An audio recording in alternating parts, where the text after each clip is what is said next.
Hello everyone and welcome to class of WAF and Shield.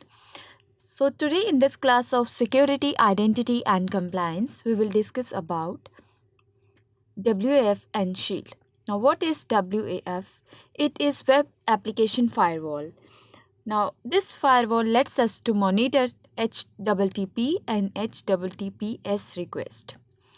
It also provides us AWS Shield Standard and AWS Shield Advanced so that we can minimize the distributed denial of service attacks.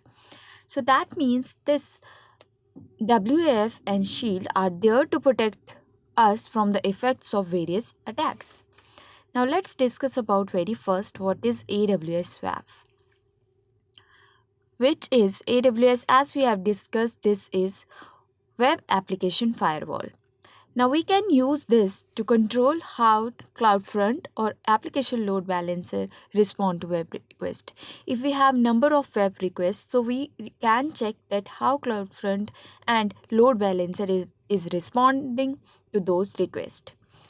We can also start by creating conditions. We can apply some rules and web access control list ACLs. We can combine conditions into rules to precisely target the request that we want to allow or block. After we combine our conditions into rules, we combine the rules into web ACLs. This is where we define an action for each rule. That means we can define a rule and we can define an action for each and every rule. Suppose we can allow, we can block, or we can count, and also we can have a default action. If we see about this is web ACLs, that means here we have the combined rules. Check rules in order listed specifies action if rule met, specify default action if rule not met. So these are the various like threads, specific IP address condition, it is combined in one rule, or we can use this SQL injection thread, specific string and a header we have combined. So that means we have defined some rules and after that we have to define them into web ACLs. Here we have combination of rules where it will check and after that it will perform an action. Suppose it will form action allow or it will block. If rule is met, do action, block. If rule is met, do action, count. So this is how WAF will work. So AWS WAF with Amazon CloudFront features. That means when we create a web ACLs, we can specify one or more CloudFront distributions. AWS WAF starts to allow, block or count various web requests. It provides some features so that it can enhance the functionality. Now what are the features? Like we are having some custom error pages. When AWS WAF blocks a web request, so we will have code 403 forbidden. This code is visible to the viewer and then viewer then displays a brief formatted default message. AWS WAF for CloudFront geo restriction, that means if we want to block web request from a specific country, so we can use this. CloudFront returns the same HTTP code to viewers like 403 forbidden. When they try to access your content from a country or on a CloudFront geo-restriction blacklist, or whenever the request is blocked by AWS WAF. That means this is our geo-restriction when we want to block some request from a specific country. This is the features, like we can have get, head, options, put, post, patch and delete. We can use CloudFront to get, add, update and delete objects and get object headers. If we talk about authentication and access control for AWS WAF, it integrates with AWS Identity and Access Management so that it can create users and groups in account. It can share your resources. We can assign unique security and we can control access. The resources of web ACLs and rules. Now let's discuss about what is Shield. AWS Shield. A distributed denial of service attack can prevent users from accessing a service and their will be crashing of a system due to huge traffic volume.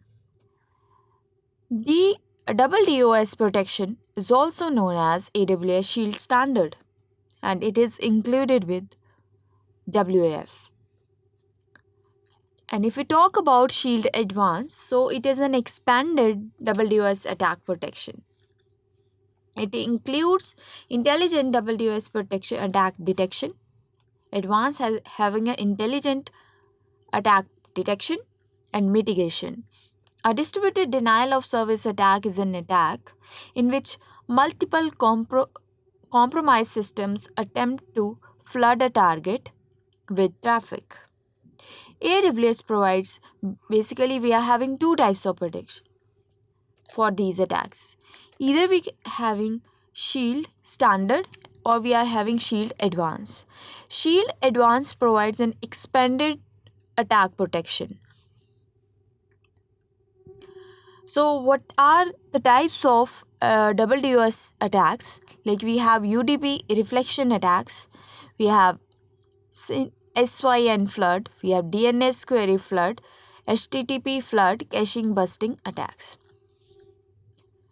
Now, AWS Shield Advanced customers have two options to mitigate these layer 7 attacks. Now, what are the layer 7 attacks? HTTP flood or cache busting attacks.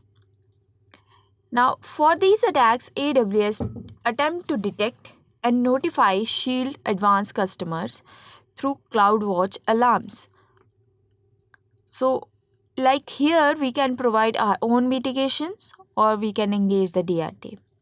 SYN attack is basically the synchronization attack.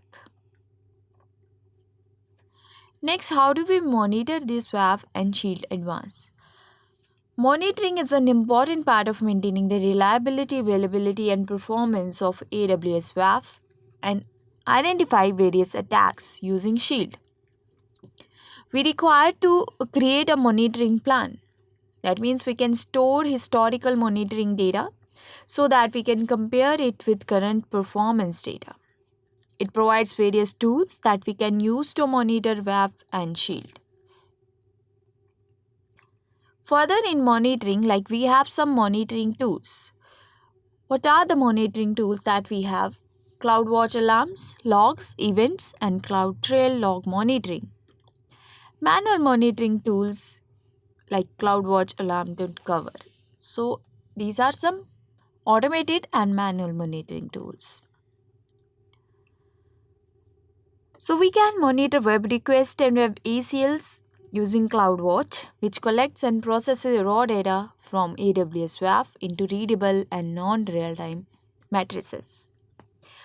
An alarm watches a single metric over a time period that we specify and performs one or more actions based on the metric which is relative to specific threshold over a time period. We can create CloudWatch alarm. A notification is sent through Amazon SNS topic or auto-scaling policy. Now, how do we respond to WS attacks? Layer 3 and Layer 4 attacks are addressed automatically by AWS. However, if WS alarms in CloudWatch indicate a possible 7 attack, so we can investigate and mitigate by our own, or we can have AWS Shield Advanced, which also have the option of contacting the AWS support center so that they can help. So today in our class, we have discussed about WAF and Shield.